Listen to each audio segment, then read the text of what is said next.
Hello दोस्तों, मैं हूं रमेश कुमार और आपका स्वागत करता हूं आर के साइंस कोचिंग सेंटर के यूट्यूब चैनल में। दोस्तों, 10वीं कक्षा के गणित के एक पाठ को लेकर के हम आपके बीच बने हुए हैं और उस पाठ का नाम है प्रायिकता। प्रायिकता को इंग्लिश में प्रोबेबिलिटी कहते हैं और बोलचाल के भाषा में संभावना कहते हैं। हमारा जीवन हमेशा संभावना से भरा रहता है। हम लोग संभावना में जीते हैं और अच्छे भविष्य के संभावना को लेकर ही हम अपने कर्म को सतत रूप से कर रहे हैं। तो प्रायिकता से जुड़े हुए ये मेरा तीसरा वीडियो है। पहले वीडियो में आप लोगों ने प्रायिकता से जुड़े हुए कुछ थ्योरी के पोर्शन को देखा। दूसरे वीडियो में हम लोगों ने कुछ थ्योरी और कुछ प्रैक्टिकली प्रश्नों को देखा। आज के इस वीडियो में हम लोग दो पासे को फेंकने पर किस किस तरह के प्रायिकता के प्रश्न बनते हैं और किस तरह से प्रश्न पूछे जाते हैं, उस प्रश्न को देखेंगे। साथ ही दो सिक्के को उछालने पर प्रायिकता के किस तरह के प्रश्न पूछे जाते हैं, तीन सिक्के को उछालने पर प्रायिकता के किस तरह के प्रश्न बनते हैं, ताश के गड्डी से यादृच्छा एक पत्ती निकालने पर प्रायिकता के किस तरह के प्रश्न 9वीं और 10वीं कक्षा में पूछा जाता है। हम उन तमाम तरह के प्रश्नों को कुछ उदाहरण के साथ समझने का प्रयास करें। तो चलिए दोस्तों, हम देखते हैं दो पासे को जब एक साथ फेंका जाए तो एक साथ फेंकने पर आपको किस किस तरह के प्रायिकता के प्रश्न पूछे जा सकते हैं। हम उन प्रश्नों को एक उदाहरण के माध्यम से समझने का प्रयास करते हैं। जब कभी आपको किसी भी प्रश्न में ऐसा मिल जाए कि दो पासे को एक साथ फेंकने पर दोनों में 5 आने की क्या प्रायिकता होगी, दोनों पासे में आने वाले अंकों का योग 10 आने की क्या प्रायिकता होगी, या दोनों पासे में आने वाले अंकों का अंतर 2 आने की क्या प्रायिकता होगी, या किसी भी तरह के प्रायिकता यदि पूछा जाता है तो आप सबसे पहले क्या कर लेंगे, आप सबसे पहले लिखेंगे दो पासे को फेंकने पर संभव कुल घटना, और उन सभी घटनाओं को आप दिखाते हुए कुल घटना लिखेंगे, जो कि 36 होता है। कुल घटना 36 कैसे होता है हम लोग पहले वीडियो में देखे हैं। आप यदि उस वीडियो को नहीं देखे हैं तो जरूर देख लीजिए। तो दो पासे से जुड़ी हुई कोई भी प्रायिकता पूछे तो सबसे पहले आप कुल घटना दिखाते हुए लिख लेंगे। कैसे? इस तरह से देखिएगा, दो पासे को एक साथ फेंकने पर संभव कुल घटना। तो जब दो पासा को, पासा बोलते हैं लूडो के छक्का को, लूडो के छक्का को, दो छक्का को यदि एक ही डब्बा में डाल के आप फेंकते हैं तो उसी को कहते हैं दो पासे को एक साथ फेंकना।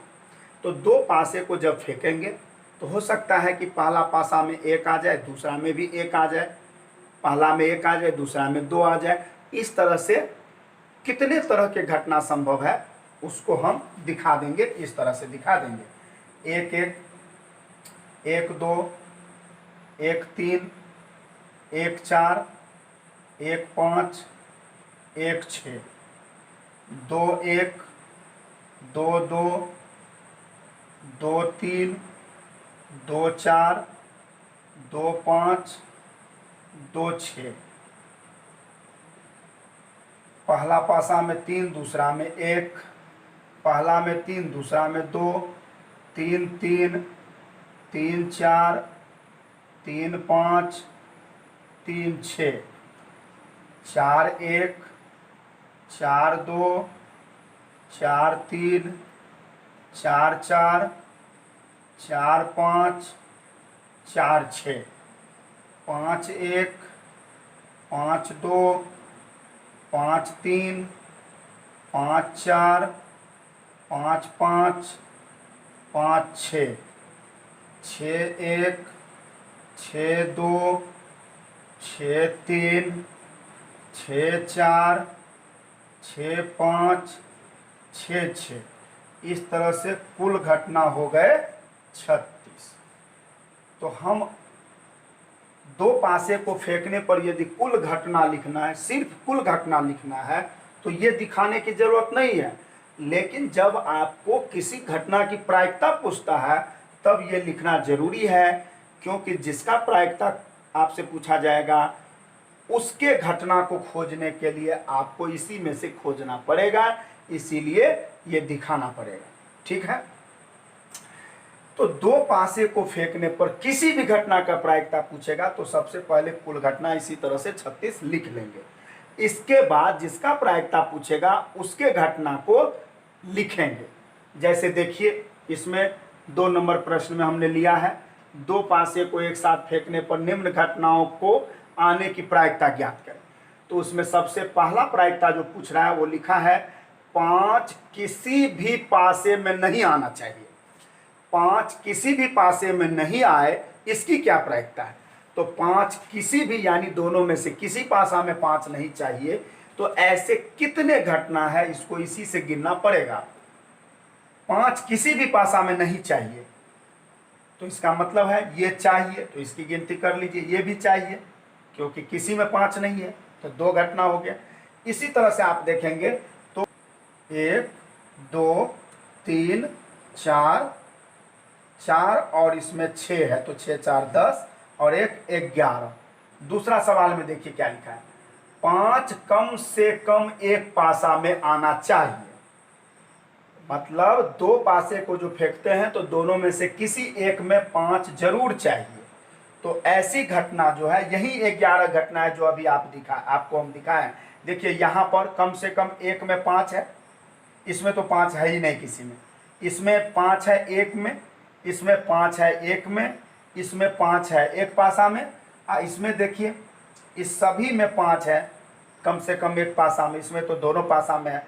तो 6 ये हो गया, 1 7 1 8 9 10 1 ये हो गया। 11 घटना ऐसे घटना है जिसमें कम से कम एक में 5 है। तो ये भी हो गया, कुल घटना 11 और प्रायिकता हो जाएगा 11/36।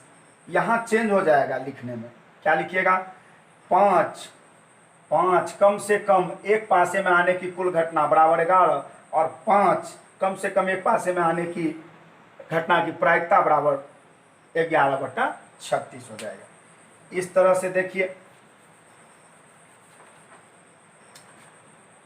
सी में देखिए क्या लिखा है, 5 दोनों पासे पर आने,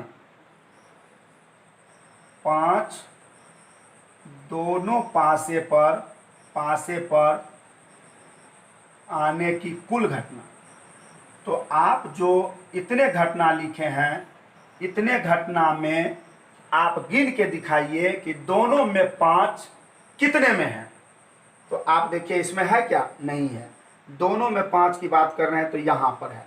तो मात्र एक ही घटना ऐसा है जिसमें दोनों में 5 है, तो 5 दोनों पासे पर आने की प्रायिकता जो होगा सो प्रायिकता हो जाएगा 1/36 हो जाएगा। ठीक है, इसी तरह से देखिए डी में आइएगा तो डी में क्या लिखा है, ऊपर आने वाले अंकों का योग 8 आना चाहिए। देखिए क्या लिखा हुआ है, ऊपर आने वाले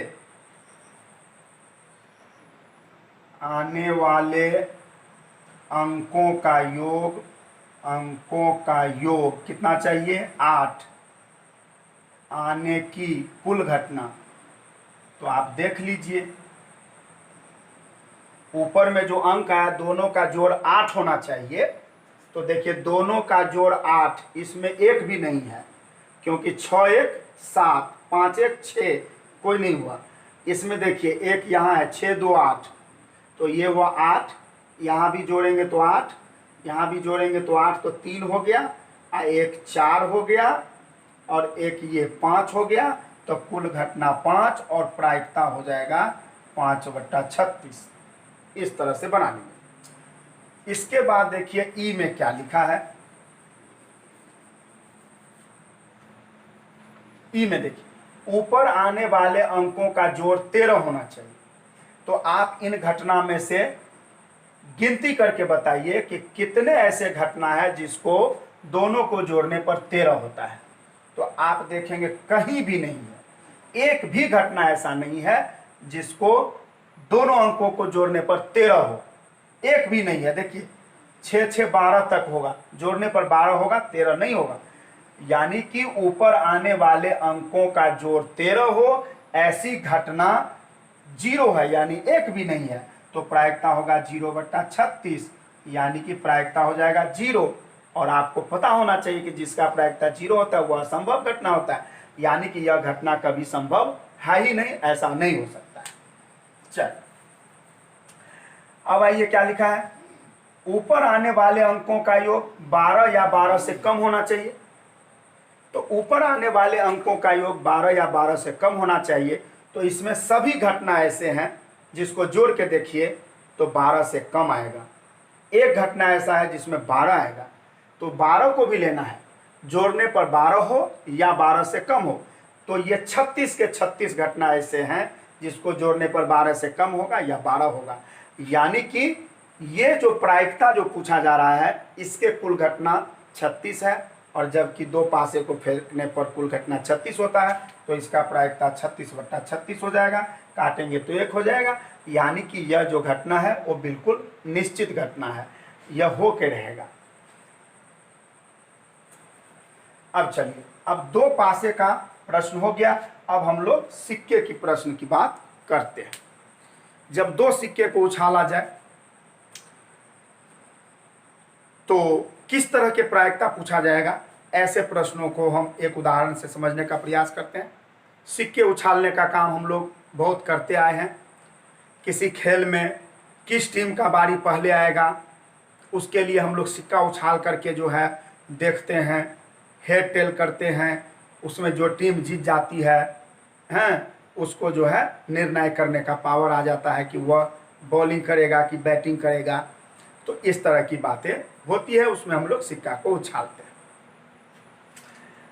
तो चलिए इसमें देखेंगे।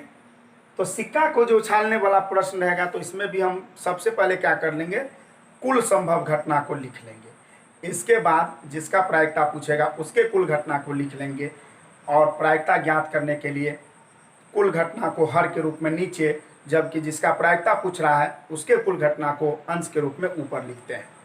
ठीक है, तो चलिए सबसे पहले हम लोग लिखेंगे कि दो सिक्के को उछालने पर संभव कुल घटना।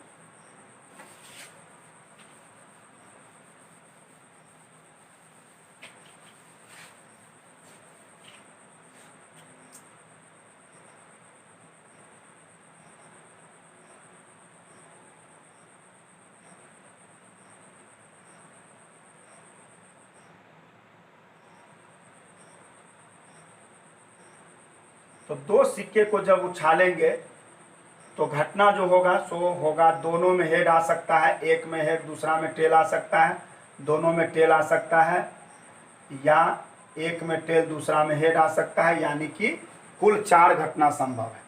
अब चलिए जिसका प्रायिकता पूछ रहा है वो कितना घटना है देखिए। तो पहला प्रश्न पूछ रहा है दोनों में शीर्ष, शीर्ष मतलब हेड, तो दोनों में शीर्ष चाहिए, दोनों में शीर्ष आने की कुल घटना। तो ये जो 4 घटना है उसमें दोनों में शीर्ष ये है, यानी कि एक घटना है, और दोनों में शीर्ष आने की प्रायिकता जो होगा सो प्रायिकता हो जाएगा 1/4। इसी तरह से बी प्रश्न को देख लीजिए। बी में है कम से कम एक में शीर्ष, तो कम से कम एक में शीर्ष की बात हो रही है। तो कम से कम इसमें एक है, इसमें एगो में एक है, और इसमें दोनों में शीर्ष है। तो कम से कम एक में बात हो रही है, कम से कम एक में शीर्ष आने की कुल घटना। तो इसमें जो है सो हम लोग 1 2 3 गो को मानेंगे तो कुल घटना 3, और प्रायिकता हो जाएगा 3/4। इस तरह से दो सिक्के से जुड़े हुए और भी प्रायिकता का प्रश्न बन सकता है। उदाहरण में हम लोगों ने 2 प्रश्नों को बनाया। अब चलिए हम लोग देखते हैं 3 सिक्के को जब एक साथ उछाला जाए 3 सिक्के को एक साथ उछालने पर कौन कौन सी घटना हो सकती है सो देखिए।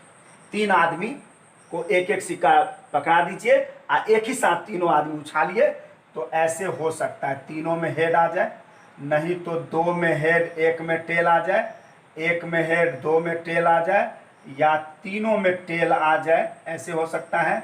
या tail tail head, tail head head, tail head tail, head tail head. 1 2 3 4 5 6 7 8 यानी कुल घटना 8 संभव है। अब जिसका प्रायिकता पूछ रहा है उसके कुल कितना घटना है वो देख लीजिए। देखिए 3 पृष्ठ अर्थात पट, तीनों में पट आना है यानी कि टेल आना है, तीनों में टेल आना है, ऐसी घटना इसमें 1 है। तो कुल घटना 1 और प्रायिकता 1/8 हो जाएगा। आगे बढ़िए। कम से कम 2 में शीर्ष, तो 2 में शीर्ष, कम से कम 2 में शीर्ष, इसका मतलब है कि 3 में जो शीर्ष है उसको भी लेना होगा। 2 में शीर्ष की बात हो रही है तो 2 में शीर्ष ये 1 हो जाएगा। 2 में शीर्ष है। अच्छा ये देखिए इसमें 2 में शीर्ष है, इसमें 2 में शीर्ष है, तो 1 2 3 तो ही गया और 1 ये भी हो जाएगा, क्योंकि 2 में तो शीर्ष है कम से कम, तो कुल घटना जो है सो 4 हो जाएगा और प्रायिकता 4/8 हो जाएगा। काटेंगे तो 1/2 हो जाएगा। सी क्वेश्चन को देखिए। 2 में शीर्ष आना है, 2 में शीर्ष। अब 2 में शीर्ष आने का मतलब है सिर्फ 2 में होना चाहिए, तीनों में नहीं। तो 2 में जब शीर्ष की बात हो रही है तो 2 में शीर्ष देखेंगे आप तो देख लीजिए इसमें 2 में शीर्ष है, इसमें भी 2 में शीर्ष माने हेड, इसमें भी 2 में हेड है और किसी में नहीं है, इसमें तीनों में है, इसको नहीं लेंगे तो कुल घटना 3 और प्रायिकता हो जाएगा 3/8। इसके बाद चलिए डी में देखिए क्या है।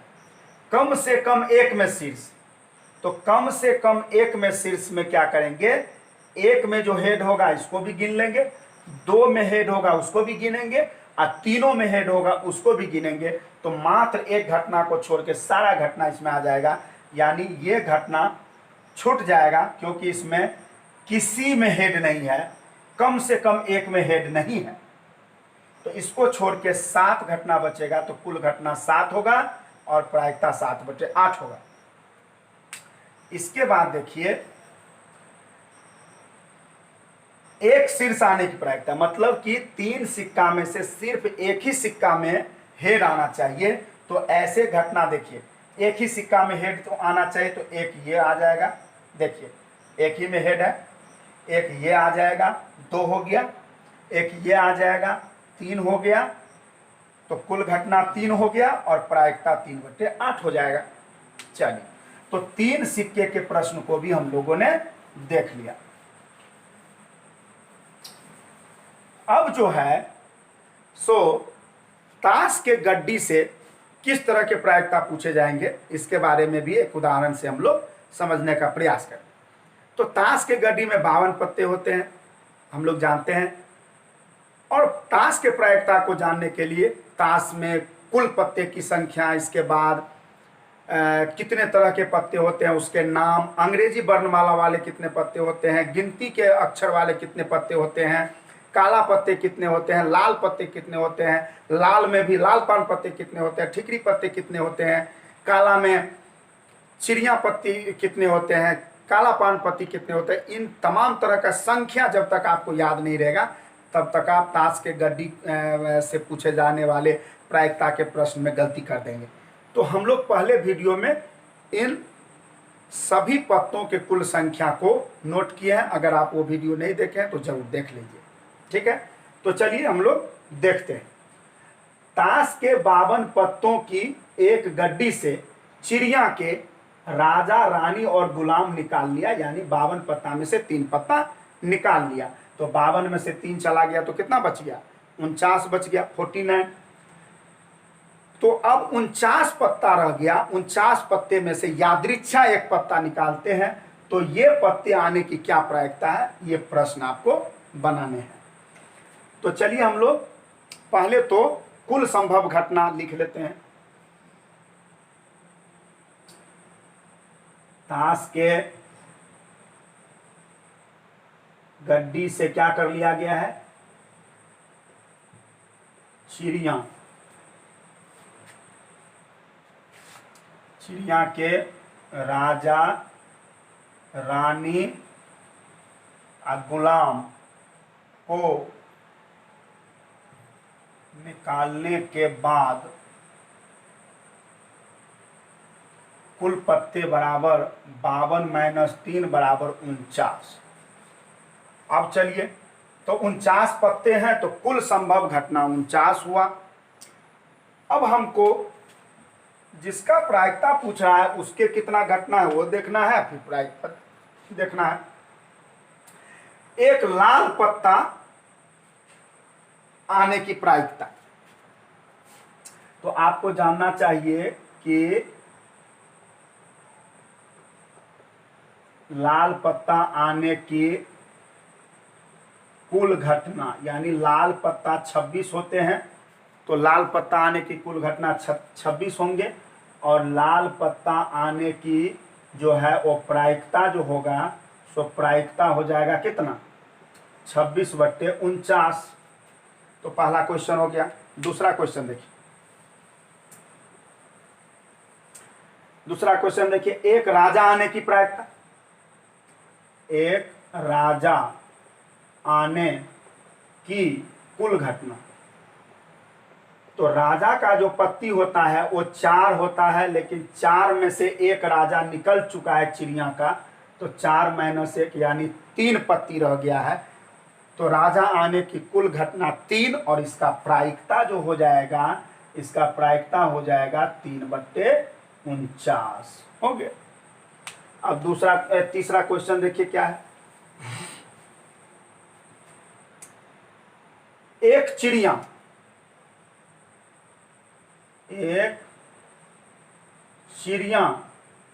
आने की कुल घटना, तो चिड़िया तो होते हैं 13, लेकिन 3 चिड़िया निकल चुके हैं, 13 माइनस 3 यानी 10 बच गए, और प्रायिकता हो जाएगा 10/49। कुल घटना 10 और प्रायिकता 10/49। इसके बाद आइए देख लेते हैं इससे आगे वाले प्रश्न।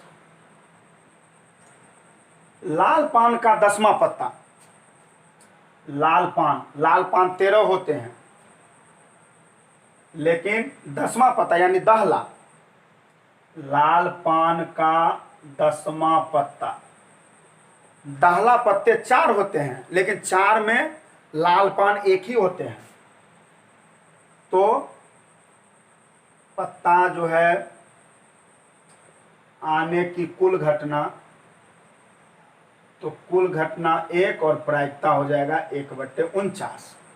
चलिए आगे बढ़ते हैं, अगले क्वेश्चन को देख लीजिए। अगला क्वेश्चन क्या है? एक काला पत्ता आने की प्रायिकता। एक काला पत्ता आने की कुल घटना, देखिए काला पत्ता 26 होते हैं, लेकिन 26 में 3 काला निकल चुका है। चिड़िया का जो पत्ती होता है वो काला होता है, तो राजा रानी और गुलाम यानी 3 काला निकल गया है, तो इसमें 3 माइनस कर दीजिए तो बच गया 23, तो कुल घटना 23, जबकि एक काला पत्ता आने की प्रायिकता जो होगा तो प्रायिकता हो जाएगा 23/49। इस तरह से हो जाएगा। इसके बाद देखिए इससे आगे वाला प्रश्न क्या कर रहा है? राजा आने की प्रायिकता। राजा आने के देखिए दूसरा सवाल और छठा सवाल एक जैसा हो गया, तो दूसरा बना लिया तो छठा बिल्कुल वैसे ही होगा। अब आइए अंग्रेजी वर्णमाला वाली एक पत्ता। तो ताश के गड्डी में 13 तरह के पत्ते होते हैं, लेकिन 4 पत्ता अंग्रेजी वर्णमाला वाला होता है, जिसमें अंग्रेजी के अक्षर लिखे रहते हैं। अंग्रेजी वर्णमाला वाला है ना पत्ता आने की कुल घटना, तो देखिए एक्का होता है, गुलाम होता है, बादशाह होता है और बेगम होता है, और सब में 4-4 होता है, तो 16 पत्ता हो गया। ठीक है, लेकिन 16 में 3 पत्ता इसमें है ही नहीं, राजा रानी और गुलाम 3 पत्ता है ही नहीं, तो 13 पत्ता है इसमें। तो अंग्रेजी वर्णमाला लिखा हुआ 13 पत्ता है, तो कुल घटना 13 हुआ, जबकि इसका प्रायिकता 13/49 हो जाएगा। अब चलिए अगला और अंतिम प्रश्न। सम संख्या वाली एक पत्ता आना चाहिए। सम संख्या वाली एक पत्ता आने की कुल घटना। तो ताश के गड्डी में जो पत्ते होते हैं उसमें दुग्गी, चौगी, छग्गा, अट्ठा और दहला, ये जो पत्ता आएगा तो हम क्या कहेंगे, सम संख्या वाला पत्ता आया है। और सब में 4-4 पत्ते होते हैं, तो 1 2 3 4 5, 5 चौका 20 पत्ते। तो सम संख्या वाला कुल पत्ते 20 हैं, यानी कुल घटना 20 है, जबकि इसका प्रायिकता 20/49 होगा। तो इस तरह से दोस्तों हम लोगों ने एक पासे को फेंकने, 2 पासे को फेंकने, 1 सिक्के को उछालने, 2 सिक्के को उछालने, 3 सिक्के को उछालने, ताश के गड्डी से जुड़े हुए प्रायिकता, इन सभी तरह के प्रायिकता को उदाहरण से समझने का प्रयास किया है। और यदि आप इसको समझ गए होंगे, एक बार में नहीं समझे तो 2 बार में समझिए, तो आप हर हाल में जो है 9वीं और 10वीं कक्षा के प्रायिकता को बहुत ही आसानी से बना लेंगे, और मैट्रिक परीक्षा में प्रायिकता से पूछे जाने वाले किसी भी प्रश्न को आप नहीं छोड़ेंगे। ठीक है दोस्तों, तो अगले वीडियो में हम त्रिकोणमिति के साथ मिलते हैं। तब तक के लिए आप लोग बहुत अच्छे से पढ़ाई कीजिए। बहुत बहुत धन्यवाद।